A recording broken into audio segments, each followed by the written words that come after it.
নরম রোদে ভেজা এক মিষ্টি সকাল, ঘড়ির কাঁটা ৮টার কাছাকাছি। হালকা হাওয়া জানালার পর্দা একটু একটু দুলছে। পাখিদের কুজন ভেসে আসছে দূরের শাখা থেকে। রান্নাঘর থেকে ভেসে আসা হালকা ঘি ভাজার গন্ধে ঘরের পরিবেশটা হয়ে উঠেছে যেন আরো বেশি ঘরোয়া, আরামদায়ক।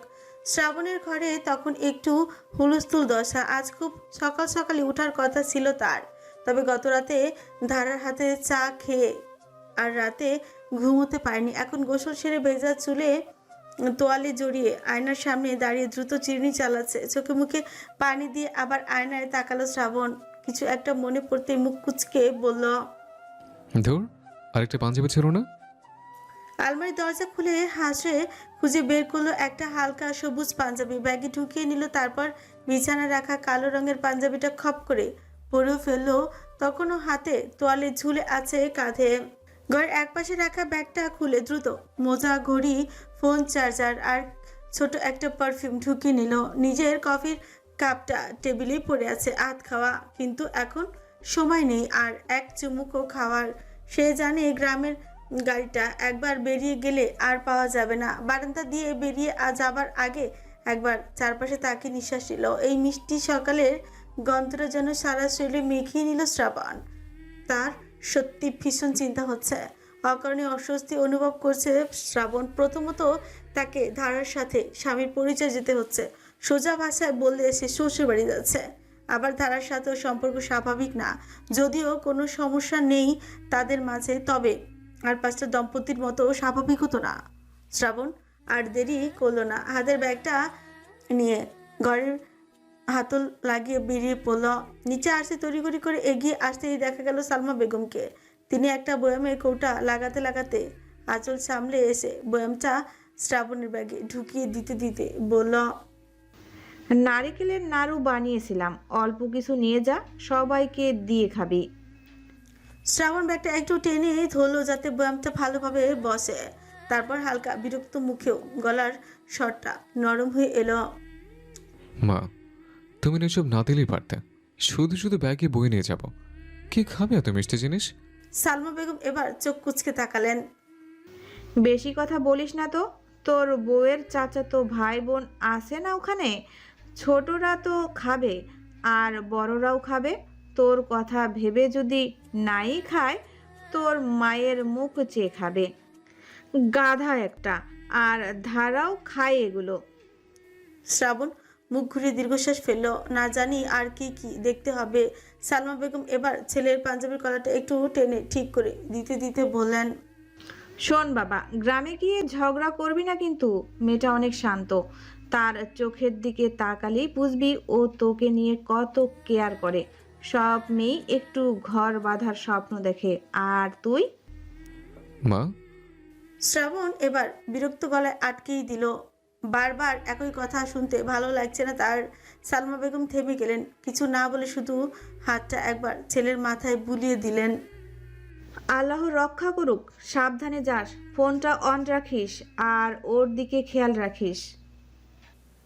শ্রাবণ এবার মাথা নিচু করে শুধু বলল, আচ্ছা মা। শ্রাবণের উঠতে দেরি হয়ে গেছে। ধারা ইতিমধ্যে তৈরি হয়ে বাইরে দাঁড়িয়ে আছে। সকাল সকাল উঠেই সে তৈরি হয়ে নিয়েছে। এদিকে ট্যাক্সি ডেকে এনেছেন সামিউল শেখ। শ্রাবণ সালমা বেগমকে নিয়ে গেট পেরিয়ে একটু এগোতেই চোখে পড়ে সাদা নীল রঙের শাড়িতে জড়িয়ে কাচুমাচু হয়ে দাঁড়িয়ে থাকা ধারার দিকে।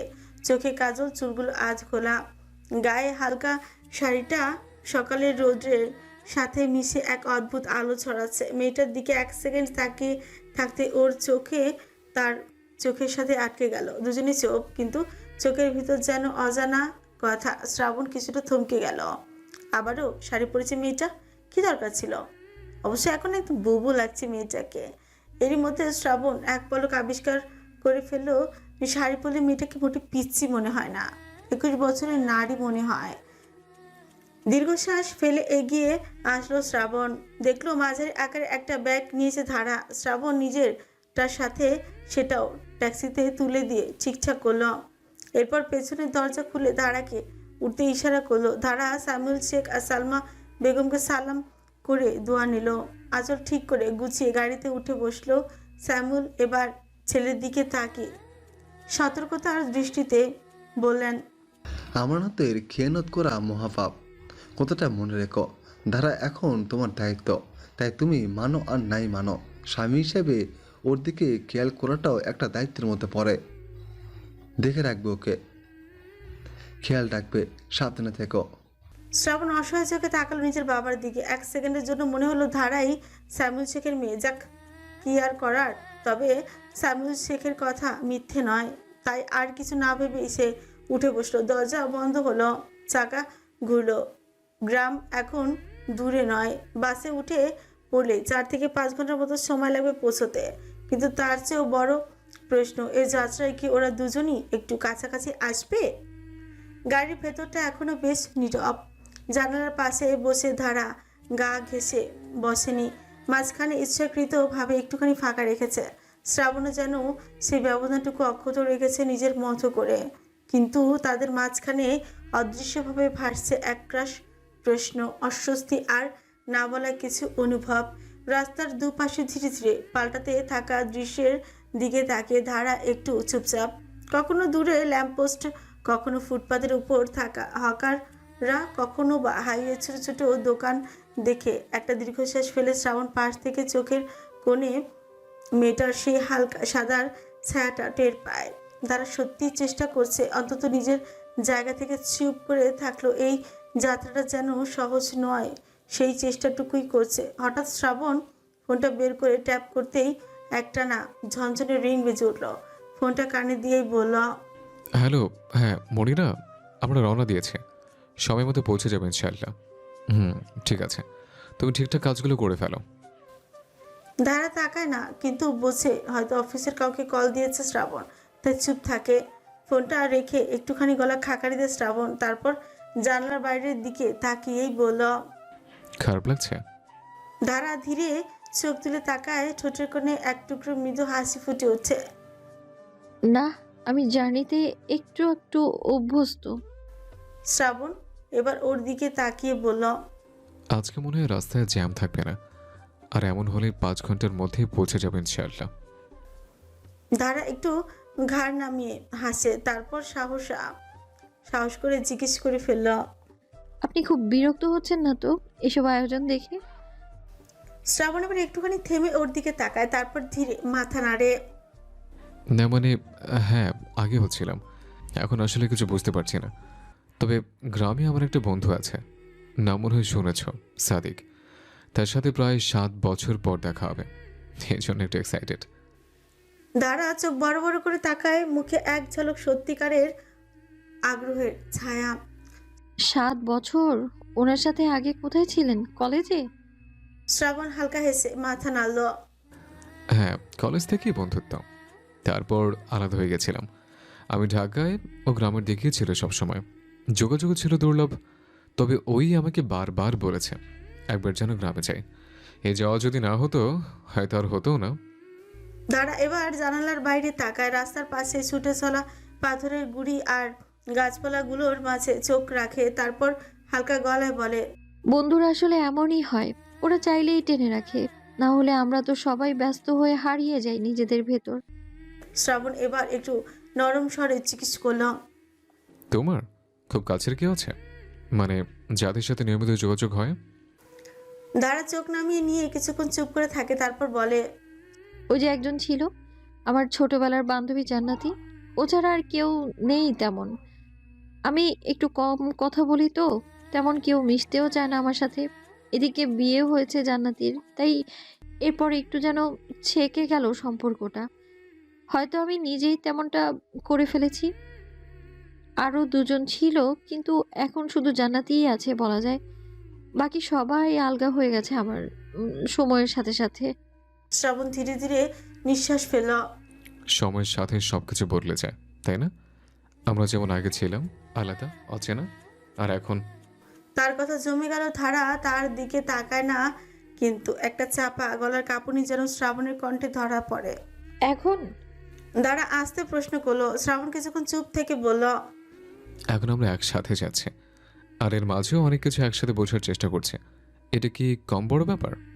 ধারার মুখটা এক মুহূর্তের জন্য স্থির হয়ে থাকে, তারপর হালকা হেসে বলে, হ্যাঁ, বড় তো অবশ্যই, কেউ কেউ তো একটা কথাও বলে না, শুধু দূরে সরে যায়। আপনি যে আমাকে ঘর থেকে দূর দূর করে তাড়িয়ে দেননি, এই তো অনেক। ধারার বলা কথাটা যেন একটু বেশি সত্য হয়ে গেল। শ্রাবণ অবাক হয়ে মেয়েটার দিকে তাকায়, চোখে যেন কোনো খুঁত নেই ওর, শুধু একরাশ অনুভব। ধীর গলায় বলল। তুমি এসব এত সহজভাবে বলো কি করে? ধারা হালকা গাছ ঝাঁকিয়ে জানালার বাইরে তাকায়। সারা জীবন চুপ থেকে শুনেছি, মানুষ চুপ থাকলে অনেক কিছুই শুনে ফেলতে পারে। দুজনে চুপ করে রইল। শ্রাবণ আরও একটা জিনিস ধরে ফেললো, ধারার বয়স কম, কথাও বলে কম, কিন্তু বাস্তব জ্ঞান রয়েছে অনেক, কথার মধ্যে অনেক গভীরতা রয়েছে, যা না চাইতো মুগ্ধ করলো শ্রাবণকে। বাস স্টেশনের কোলাহলে ভাঙলো ভেতরে নীরবতা। ট্যাক্সি এসে থামতে হুট করে বদলে গেল চারপাশে আবহাওয়া। লোকে লোকারণ্যের চায়ের কাপে ধোঁয়া উঠছে, বাসের হেল্পাররা চিৎকার করে গন্তব্য ডেকে বেড়াচ্ছে। ট্যাক্সির দরজা খুলতেই ধারা প্রথমে বের হলো, শাড়ির আঁচলে গুছিয়ে ব্যাগটা ভালোভাবে হাতে ধরে এক পাশে দাঁড়িয়ে পড়ল। শ্রাবণ ব্যাগ নামিয়ে দিয়ে চারপাশটা দেখে নিয়ে বলল। তুমি এখানেই দাঁড়াও, আমি টিকিট নিয়ে আসছি। বেশি দূরে যেও না, এই জায়গাতেই থাকো।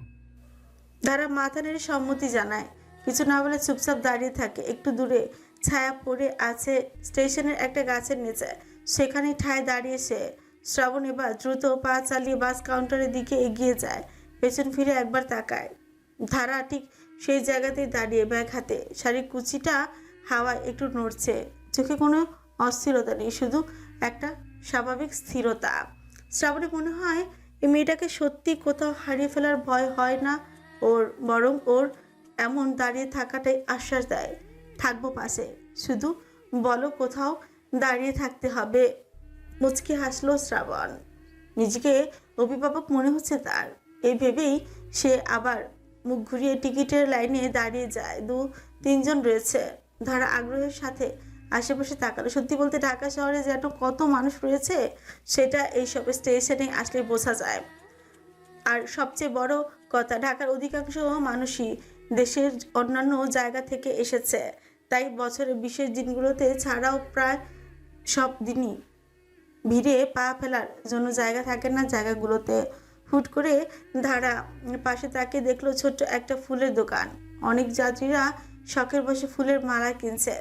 বাসের উপর শক্ত করে তরে বাঁধা দড়িতে বিভিন্ন ফুল ঝুলিয়ে বিক্রি করতে বসেছে এক বাচ্চা মেয়ে। ধারা ফুল চোখ বুলিয়ে একটু কাত হয়ে সবগুলো ফুলই দেখলো। ছোট থেকেই তার ফুল ভীষণ পছন্দ, কিন্তু কখনো এমন করে মালা গেঁথে হাতে, গলায় বা মাথায় পড়েনি সে। দ্বারা লক্ষ্য করলো কিছু নারী যাত্রীরা সাদা রঙের এক ধরনের ফুলের মালা কিনে খোপাইতে গুজে নিচ্ছে, হাতে বেঁধে নিচ্ছে। দেখে ভালো লাগলো ধারার, পছন্দ হলো বেশ। অপলক তাকে রইল সে। শ্রাবণ দুটো টিকিটের পকেটে গুজে এগিয়ে আসলো ধারার দিকে, কিন্তু তার অদ্ভুত দৃষ্টি লক্ষ্য করলো সেও। অনুসরণ করে তাকালো ফুলের দোকানটার দিকে।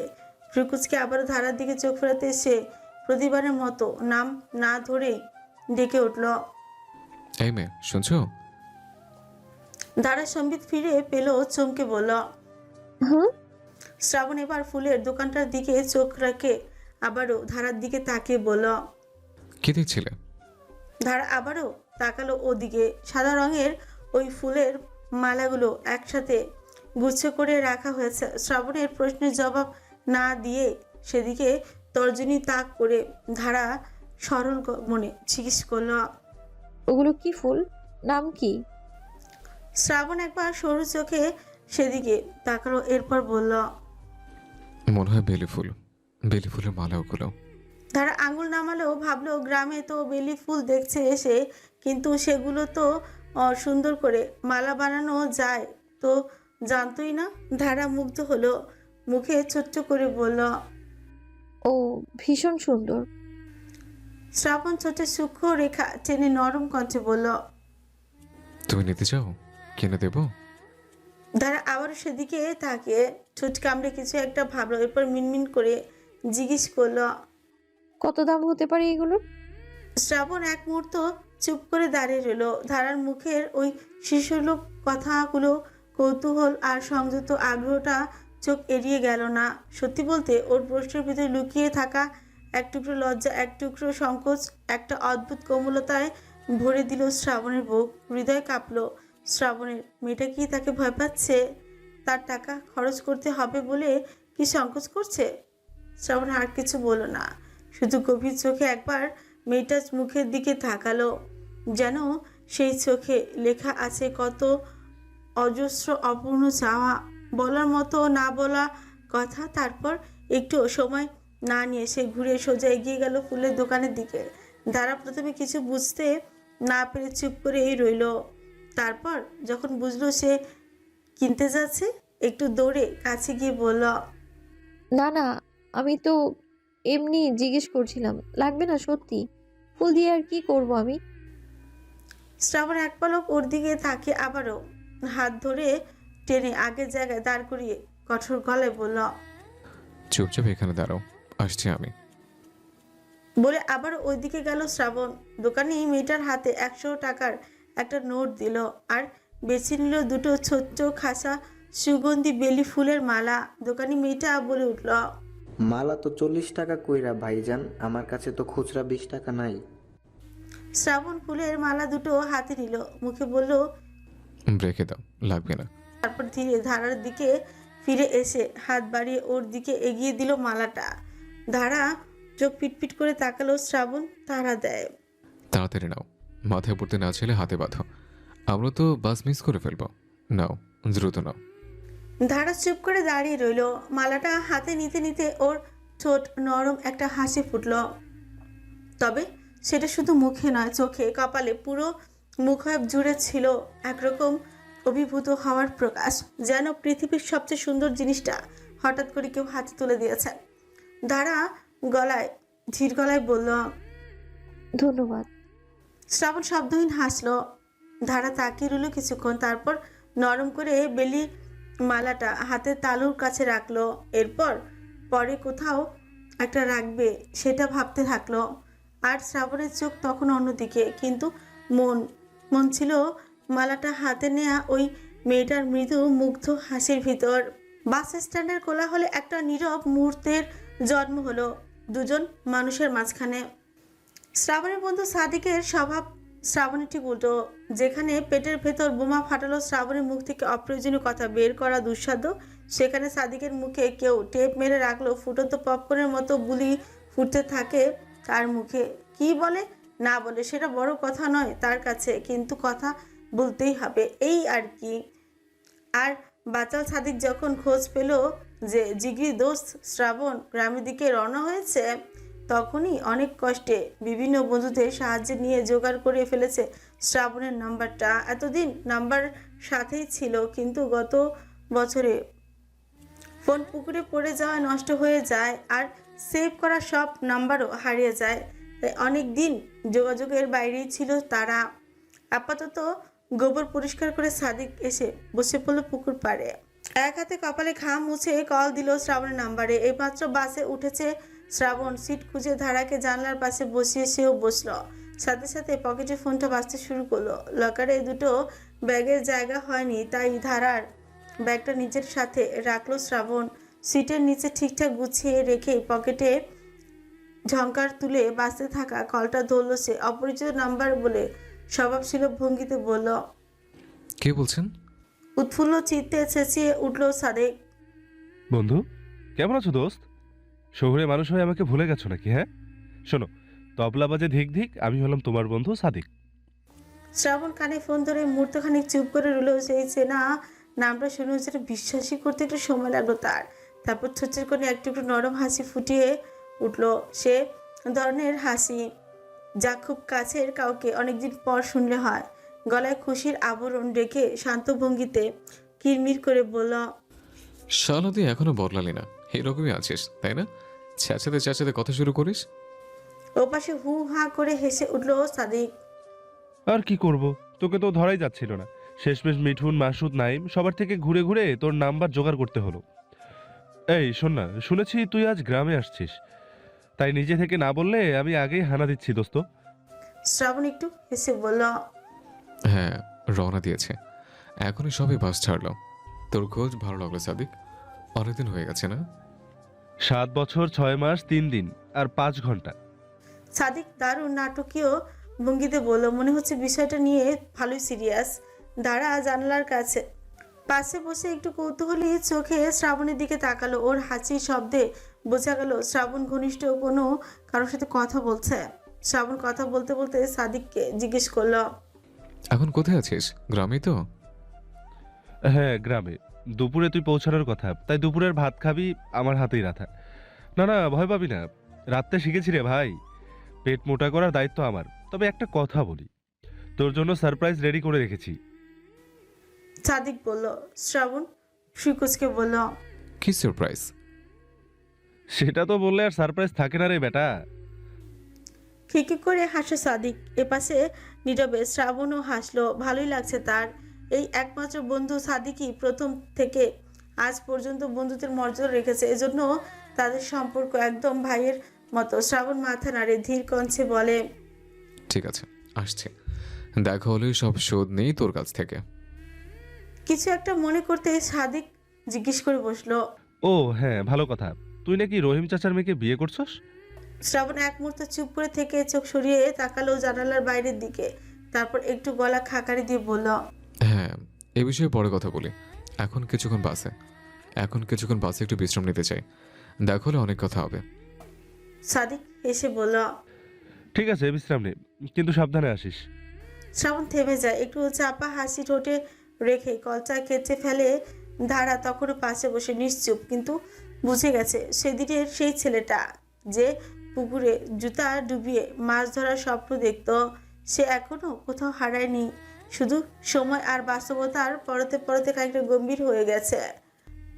কল কেটে ধারার দিকে তাকালো শ্রাবণ। মেয়েটা এখনো সেই মালা দুটো হাতে নিয়ে নেড়েচেড়ে দেখছে, হাতের উপর রাখছে। ঘ্রাণ শুকছে যেন এক একটা ফুল তার কাছ থেকে ভেতরেও কোথাও কিছু জাগিয়ে তুলছে।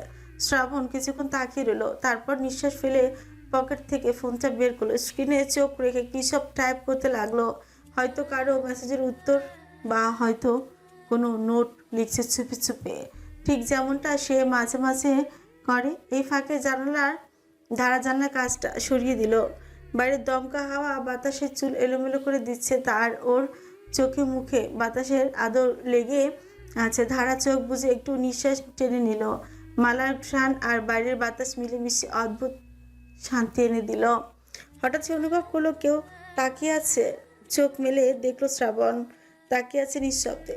চোখের কোণে প্রশ্ন নেই, আবার উত্তরও নেই, শুধু একটা প্রশ্রয় মাখানো উপস্থিতি। ধারা বুঝলো না কেন শ্রাবণ তাকিয়ে আছে। কোনো ভুল করেছে কিনা এমন মনোভাব আনতেই গুটিয়ে এলো ধারা। অসহায় চোখ মেলে তাকালো শ্রাবণের দিকে। শ্রাবণ এবার ঠোঁট ভিজিয়ে আটসাট গলায় বলল, চুল বেঁধে রাখলে ভালো হতো। ধারার চোখে হালকা বিস্ময়, যেন গলা পর্যন্ত ঠেলে আসা বাতাসটা আচমকাই থেমে গেল। ওর খোলা চুলগুলো সত্যি এলোমেলোভাবে উঠছিল জানালার হাওয়ায়। শ্রাবণের কথাটা কেমন যেন আদেশ নয়, আবার অভিযোগও নয়, বরং এক ধরনের যত্ন, যা সে বুঝে উঠতে পারছে না। আচ্ছা, চুলগুলো কি শ্রাবণকে বিরক্ত করছে?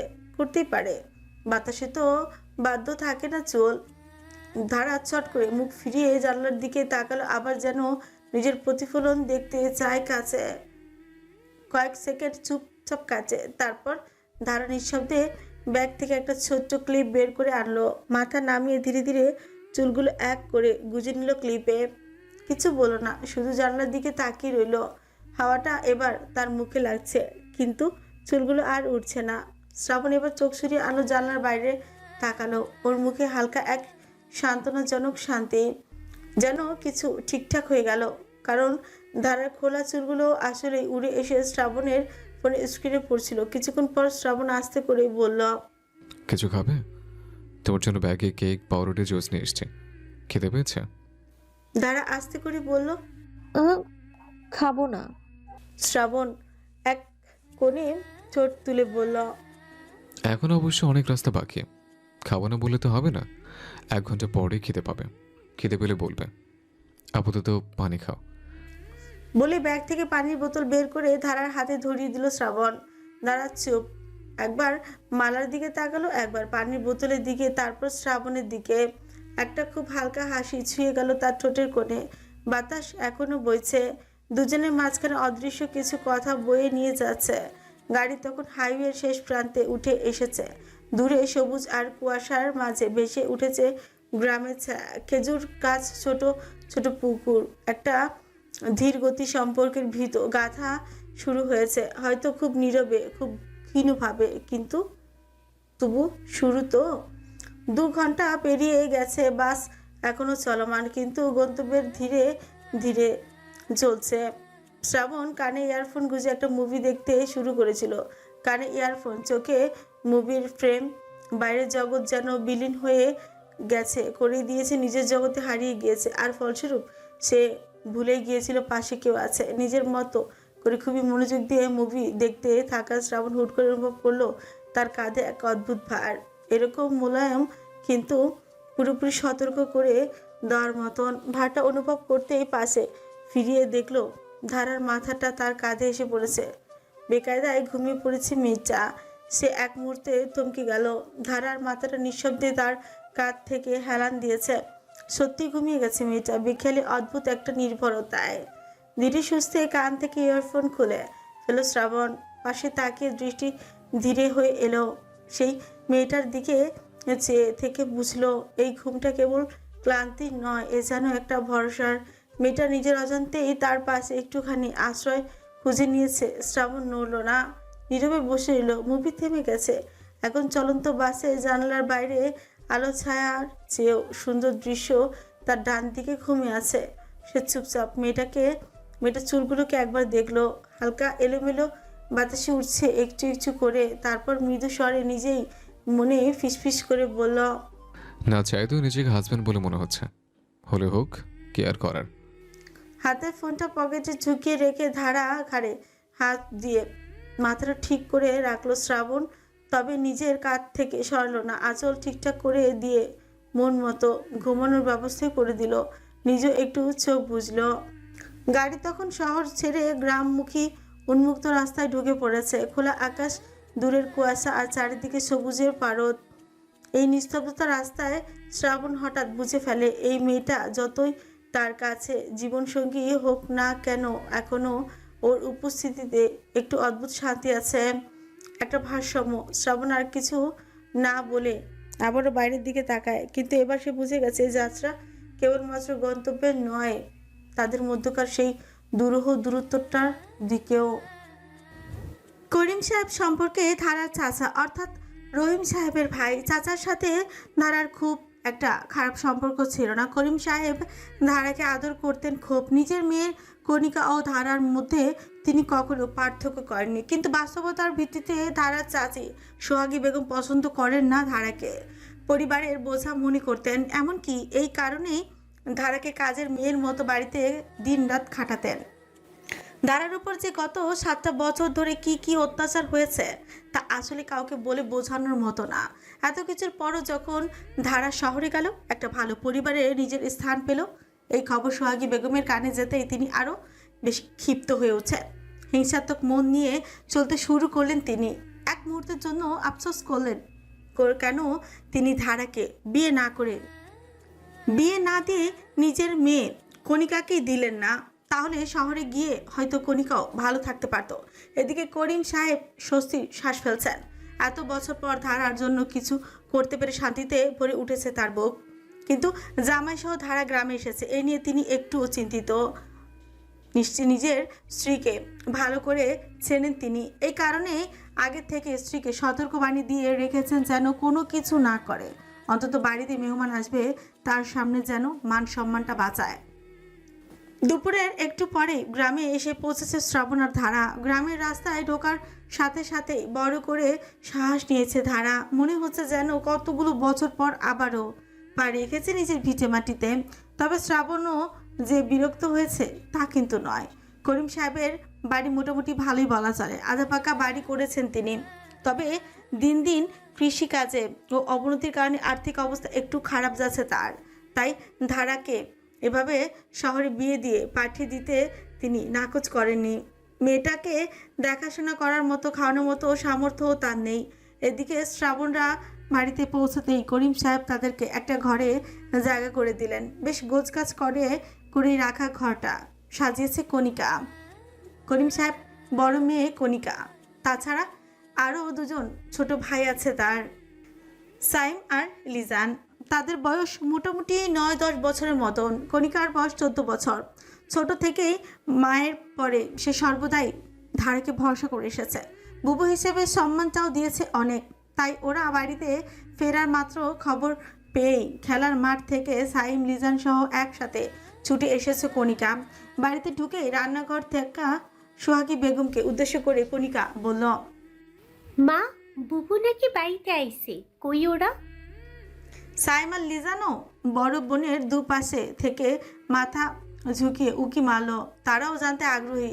সোহাগী টানা রান্নাঘরের থেকে রান্না করতে করতে ঘেমে একাকার। এই সময় মেয়ের মুখের কথা শুনে তিনি বিরক্ত, সাথে সাথে মুখ কুঁচকে বললেন, আইছে তো আইছে, এত লাফানোর কি আছে? এই মেয়ে বাড়িতে থাকলেই তো গো শয়তানি মাথা জেগে উঠে। যা দেখা কই যায়, বড় ঘরটাতে জায়গা দিছে তোর বাপ। কণিকা আর কিছু শোনার প্রয়োজন বোধ করলো না। হাসি মুখে পরনের জামাটার একটা হাতা গুটিয়ে ছুটল বড় ঘরের দিকে। পিছু পিছু সাইম আর লিজানও দৌড় দিল। ঘরে ঢুকে স্বস্তির শ্বাস ফেলছে শ্রাবণ। যতটা খারাপ ভেবেছিল ঘর, ততটাও খারাপ নয়। ধারা ইতিমধ্যে ব্যাগে থেকে কাপড় চোপড় বের করে ড্রয়ারে রাখতে থাকলো। তবে ফুরকুসকে একটা জিনিস পর্যবেক্ষণ করলো শ্রাবণ। ঘরে একটাই বিছানা, আশেপাশে কোনো সোফাও নেই যে একজন ঘুমাতে পারবে। এবার ঘুমাবে কিভাবে ও? পরের কথা পরে ভাবে বলে আপাতত ঠোঁট গোল করে দীর্ঘশ্বাস ফেলো শ্রাবণ। নিজেও ব্যাগ থেকে কাপড় বের করে ধারাকে দিয়ে বলল, গুছিয়ে রাখো। বড় ঘরে দরজা অর্ধেক খোলাই রাখা। কণিকা এক টুকরো বাতাসের মতো হুড়মুড় করে ঘরে ঢুকেই উঠে চিৎকার দিয়ে বলে উঠছে, বুবু! ধারা হকচকিয়ে ঘুরে তাকায়। কয়েক সেকেন্ডের জন্য চুপ করে দাঁড়িয়ে থাকে দুজন। তারপর ধারা চোখ ভিজে ফেলে আর কণিকা ছুটে এসে তাকে জড়িয়ে ধরে। সাইম আর লিজান এক পাশে দাঁড়িয়ে খানিকটা অপ্রস্তুত ভাবে তাকিয়ে থাকে তাদের দিকে। কণিকা ধারার বাহু ধরে চকচক দৃষ্টিতে তাকে বলল, বুবু, তুই তো একেবারে সুন্দরী হইয়া গেছস। এতদিন পরে তোকে আবার দেখতেছি, বিশ্বাসই হইতেছে না। এতদিন পর কোথায়? কদিনই তো হলো। আরে ধুর, তুই না থাকলে তো আমার সময়ই যায় না। মনে হচ্ছে কতদিন দেখি নাই তোরে। ধারা কণিকার মাথায় হাত বুলিয়ে দিয়ে বলল, তুইও তো অনেক বড় হয়ে গেছিস। কেমন আছিস সবাই? এই সময় সাইম এগিয়ে এসে বলল, বুবু, তুমি কি আসলে এখন শহরের মাইয়া হইছো নাকি? তোমার জামা কাপড় এখন অনেক সুন্দর লাগছে। শাড়িটা খুব সুন্দর মানাইছে তোমারে, দেখেই রাজকন্যার মতো লাগতেছে। দাঁড়া ওদের বাচ্চা সুলভ কথা শুনে ঠোঁট চেপে হাসলো। লিজান বাকিদের থেকে একটু বেশি চালাক। ছোট থেকে ওর বিচক্ষণতা মুগ্ধ করেছে সবাইকে। তাই বরাবরের মতন বাকিরা ধারাকে নিয়ে ব্যস্ত থাকলেও লিজানের চোখ তীক্ষ্ণ দৃষ্টিতে পর্যবেক্ষণ করছে শ্রাবণকে। হাঁটুর থেকেও কম বয়সী ছেলের এমন দৃষ্টি দেখে ফিরকুচকে তাকালো শ্রাবণ। ফিউচিয়ে ইশারা জানতে চাইলো কি হয়েছে। লিজান এবার শ্রাবণকে আরেকটু দেখে কৌতূহলী গলায় ধারাকে জিজ্ঞেস করলো, বুবু, এটা কে? এটা কি সেই বুড়ো লোক যার সাথে তোমার বিয়ে হয়েছে? তৎক্ষণাৎ বিষম খেলো শ্রাবণ। চোখ বড় বড় করে তাকালো পিচ্ছিটার দিকে। তাকে কোন দিক দিয়ে বুড়ো লাগছে নিশ্চিত হতে আয়নায় তাকালো। এদিকে ধারা অনুভূতি শূন্য হয়ে তাকালো সবার দিকে। আসলে হয়েছে কি, ধারাকে মোটামুটি জবরদস্তি করে বিয়ে দেওয়া হয়েছিল। সে নিজেও তো শ্রাবণকে চোখে দেখেনি বাসর রাতের আগে। তাই করিম সাহেব আর সোহাগী বেগম ছাড়া কেউই দেখেনি শ্রাবণকে। তবে সোহাগী বেগম পুরো গ্রামে প্রচার করে বেরিয়েছে যে ধারার বর একটা বুড়ো। যদিও এটা একদমই সত্যি নয়। 26-27 বছরের এক যুবককে বুড়ো বলা যায় না। শ্রাবণ খানিকটা বিচলিত হয়ে অস্বস্তিতে হেসে ফেলল। ধারাও ওদের দিকে তাকে ছোট্ট করে বলল, হ্যাঁ, ইনি তোদের ভাইয়া হবে। কণিকার ঠোঁট গোল করে বোঝার ভঙ্গিতে বলল। ও এবার শ্রাবণের দিকে এগিয়ে এসে বিনয়ের সাথে বলল, ভাইয়া, কেমন আছেন? শ্রাবণ একটু হেসে বলল, ভালো। তুমি খুব স্মার্ট মেয়ে দেখছে। কণিকা গর্বের সাথে হাসলো। সিয়াম আর লিজানও সাথে সাথে বলে উঠল, আমরাও তো স্মার্ট। তোমরাও। কণিকা এই পর্যায়ে বলে উঠল, ভাইয়া শুনেন, মা অনেক কিছু রান্না করতেছে আপনার জন্য। ততক্ষণে চলেন আমরা একটু পুকুর পাড় থেকে ঘুরে আসি। বুবু এখানে ঘরটা আর একটু গুছাই ফেলুক। শ্রাবণ এবার ঠোঁট ভিজিয়ে তাকালো ধারার দিকে। দৃষ্টিটা কেমন যেন অপরিচিত লাগলো ধারার কাছে। মানুষটা কি নীরবে অনুমতি নিতে চাইছে তার কাছে? বিস্ময় অভিভূত হলো ধারা। কিছু বুঝতে না পারলেও মিনমিন করে বলল, বাড়ির পেছনের পুকুর পাড়, চাইলে ঘুরে আসতে পারেন, ততক্ষণে সবকিছু গুছিয়ে ফেলি। শ্রাবণ মাথা নাড়লো, চোখের কোণে এক টুকরো হাসি জমিয়ে বলল, ঠিক আছে, তাহলে একটু ঘুরে আসে। লিজান এবার পেছন থেকে চেঁচিয়ে উঠল, কিন্তু ভাইয়া, আপনি কিন্তু এখনো বলেননি আপনি আসলেই বুড়ো নাকি? শ্রাবণ থমকে দাঁড়িয়ে পড়লো। ভ্যাবাচাকা খেয়ে এক মুহূর্তের জন্য পুরো ঘরে চুপসে গেল। তারপর শ্রাবণ নরম গলায় বলল, আমাকে দেখে আসলে বড় মনে হয়? শ্রাবণ এবার চোখ সরু করে বলল, না, নায়কের মতো মনে হয়। সবাই হু হু করে হেসে ফেল। দেখি বুড়ো মনে না হলে বুড়ো হই কি করে? আমার তো এখনো চুল পাকে নেই। সবার হু হু করে হেসে ওঠা দেখে লিজান ঠোঁট ফুলিয়ে বলল, তাহলে মা মিথ্যা কইছে? সাইম আর কণিকা এবার একসাথে শব্দে হাসলো। দাঁড়া বুঝতে পারলো পরিস্থিতিটা। চাচি বলেছে মানে এমনি এমনি বলেনি, তাই ও সতর্কতার সাথে বলে উঠল, চাচি মনে হয় ঠাট্টা করেছে, ওসব বাদ দে। এটা তুই আবার বেশি জোরে বলিস না, শুনলে চাচি তোকে রান্নাঘরে আটকে রাখবে। সিয়াম হেসে ফেলল। কণিকা তখন শ্রাবণকে নিয়ে ঘর থেকে বেরিয়ে যেতে যেতে বলল, চলেন ভাইয়া, একটা জিনিস দেখামু আপনারে। পুকুর পাড়ে একটা বড় জামরুল গাছ আছে, ছোটবেলায় বুবু ওই গাছেই ঝুলতো। সাথে সাথে চোখ বড় বড় করে ভ্যাবাচাকা খেয়ে কণিকার দিকে তাকালো শ্রাবণ। একটু সময় নিয়ে পেছনে ধারার দিকে তাকালো। ধারাও বেশ অপ্রস্তুত হয়েছে। এই সময় এমন কথা সেও আশা করেনি। ঘাড় ঘুরিয়ে ধারার মিয়ে যাওয়া ঠোঁট দেখে ঠোঁট চেপে হাসলো শ্রাবণ। কণিকার দিকে তাকিয়ে হেসে জবাব দিল, তাই নাকি? তোমার বুবুকে তো এখন দেখে মনে হয় না যে আগে এমন বাদর ছিল। আসলে গাছে ঝুলতো নাকি? কণিকা কিছুক্ষণ ভাবান্তর হয়ে ফিক করে হাসলো, মুখে বলল, ঠিক বলেছেন তো। তারপর কণিকা সিয়াম লিজান মিলে চারদিক গমগম করতে করতে বেরিয়ে গেল পুকুর পাড়ের দিকে। দাঁড়া এক মুহূর্ত দাঁড়িয়ে রইল দরজার কিনারায়। তারপর আস্তে করে চোখ নামিয়ে ঘরের ভেতর দিকে ফিরে তাকালো। ঘরের ভেতর শীতল বাতাস বইছে। জানলা খোলা, কিন্তু জানালার ফাঁকে ফাঁকে কিছু অদৃশ্য ছায়া, যেন কিছু অসম্পূর্ণ অপূর্ণ সম্পর্ক, কিছু অপমান, কিছু পূর্ণ স্মৃতি ওকে ঘিরে রাখছে। ধারা হাঁটু গেড়ে বসে ব্যাগ খুলে গুছাতে শুরু করলো। আস্তে করে হাত বুলিয়ে ব্যাগের উপর রাখা বেলি ফুলের মালাটার দিকে তাকালো। আজ নিজেকে প্রথমবারের মতো নিজের ঘরের অতিথি মনে হচ্ছে। এত বছর পর নিজের ঘরের মধ্যে এতটুকু উষ্ণতা পেয়ে কিছুক্ষণ চুপ করে থাকলো সে। কিন্তু সে জানে এই উষ্ণতার পেছনে একটা অন্ধকার দৃষ্টি সবসময় লুকিয়ে আছে। রান্নাঘরে থাকা সোহাগী বেগম ঠিক তখনই দরজার ফাঁক দিয়ে তাকিয়ে রয়েছেন। মুখে শুষ্ক গম্ভীরতা, চোখে একটা সন্দেহ আর কিছু অজানা হিসেব। জান্নাতের কথা মনে পড়লো ধারার। কাল পরশু জান্নাতের সাথে দেখা করবে বলে মন স্থির করল। আতিথেয়তার ত্রুটি রাখেননি সোহাগী বেগম। অনেক পদের রান্না নিয়ে হাজির হয়েছেন তিনি। ধারা তা দেখে মনে মনে শুকরিয়া পাঠ করলো। করিম সাহেব খুশি হলেন।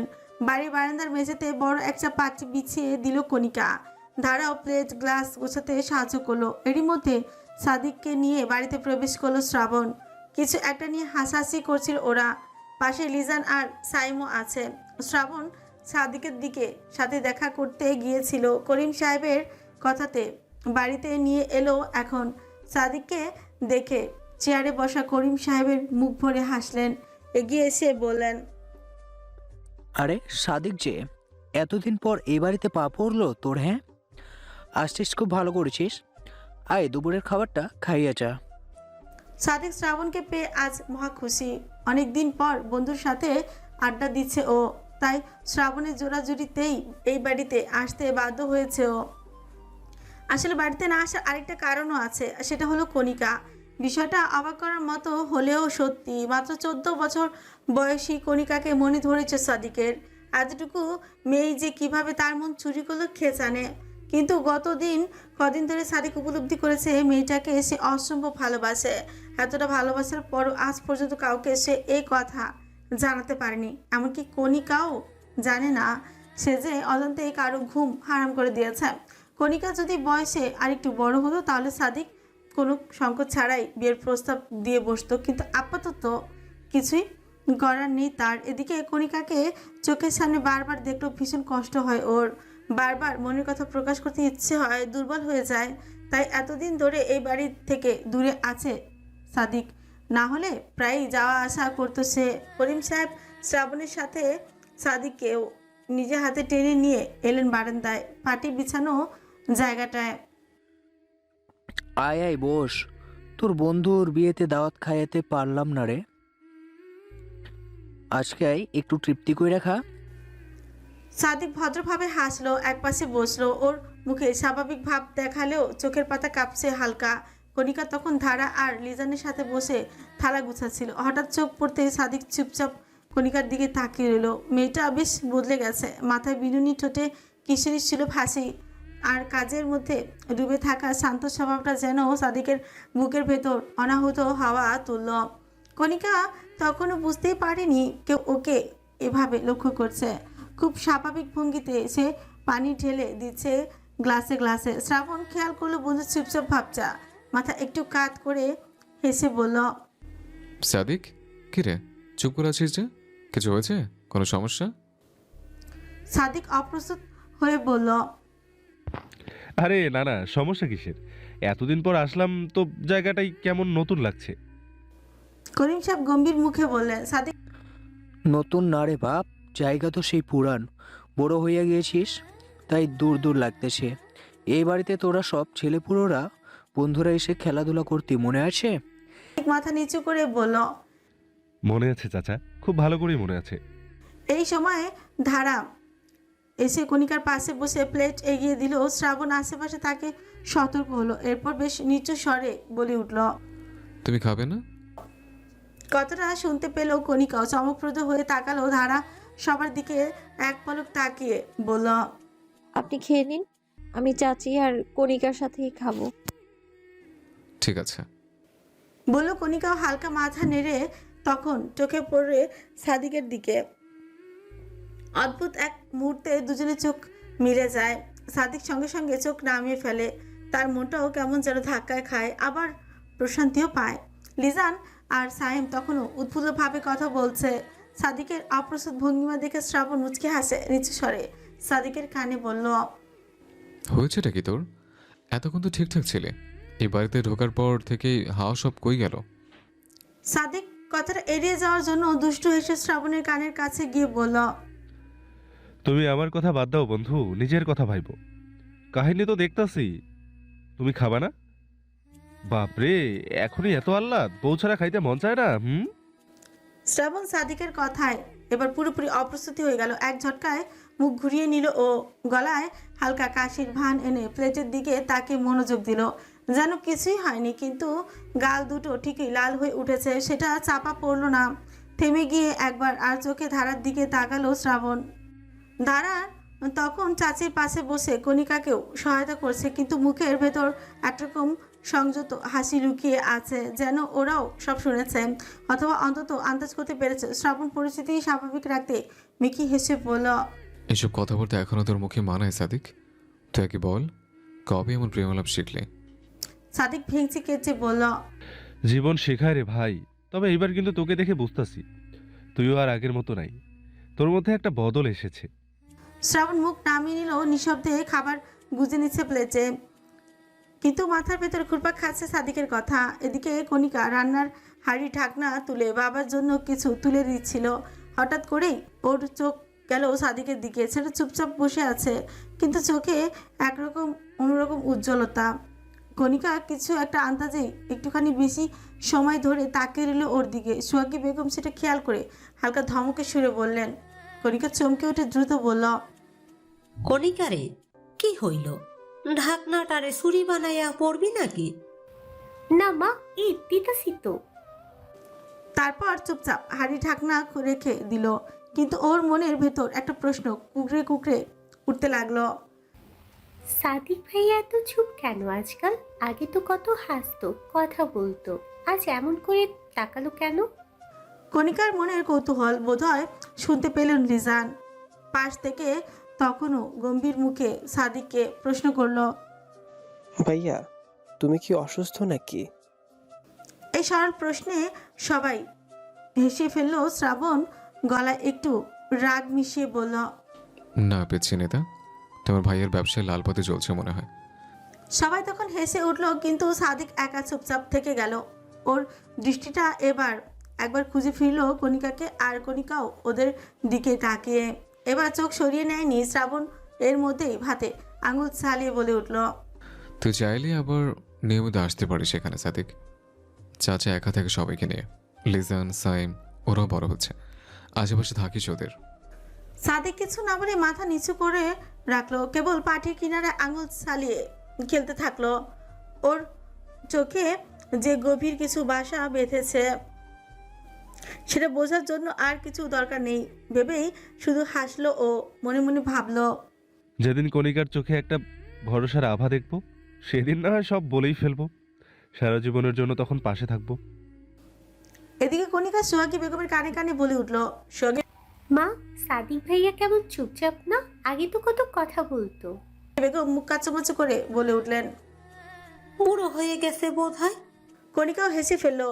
তার মা কথায় কথায় সবাইকে বুড়োই বানিয়ে দেয়, কিন্তু কে জানে সেই হাসির পেছনে একটা হালকা কৌতূহল, না বলা কিছু অনুভূতির বীজ কি নাকি জন্ম নিচ্ছে।